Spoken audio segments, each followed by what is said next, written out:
Hello, my name is Laura Emery. I'm a GPACF based at the University of Sheffield and a current RCGP grant holder.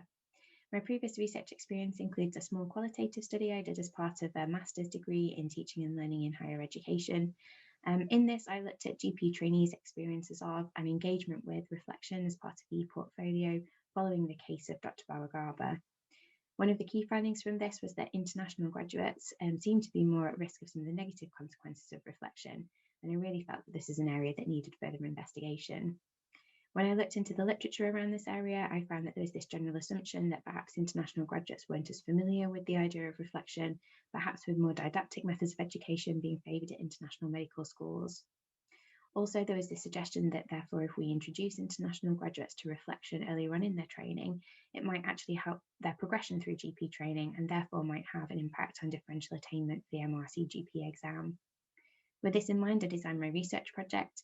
Initially, I recruited a group of stakeholders, which comprise of current GP trainees who are international graduates, alongside other GP trainers who have experience of working and training abroad. Together, we designed a questionnaire which we sent out to all international graduates on GP training schemes across the UK as part of Workstream 1. We basically decided to ask in this experiences of reflection previously, any support that people had found particularly helpful in developing the skills in reflection, and the advantages and disadvantages of engaging with reflection. Workstream 2, which is following on from this, is follow-up interviews with some questionnaire participants, just to explore the themes emerging from questionnaire data further. So once I had this idea for the research project in mind, I made an application to the RCGP for funding. I was successful in getting a small practitioner's allowance grant, which has been really helpful in providing me some of the costs for the research. So things like developing the online survey required an online survey subscription service, which wasn't funded through my institution. Also being able to offer an incentive for completion of the questionnaire, being able to reimburse my stakeholders, which was really important to me, and also things like interview transcription costs. So how are things going so far? Well, I'm just in the middle of Workstream 1.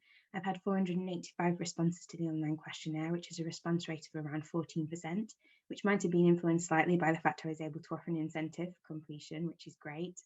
Some of the key findings so far include that most international graduates say that they first experience reflection as part of GP training. And it's also given me a bit of an insight into some of the sources of support that they find most useful for developing skills in reflection, and some of the training that they find useful in developing these skills also. I also have a huge amount of qualitative data, which I'm just in the process of analysing. So I think looking at everything together, I probably have enough data for at least 2 publications in this area. This is pretty good for me considering I'm applying for a DRF post in January of this year to explore this area further. So having been successful for the grant application and also having these publications hopefully behind me will hopefully strengthen my application. So the funding from the RCGP has been great. It's helped me to investigate this area of medical education, which I think is really important. And it's also helped me to grow as an academic. I'm very happy to be contacted if anybody has any questions about the process of applying for the grant. I can be contacted by email at l.j.emery@sheffield.ac.uk. Thank you.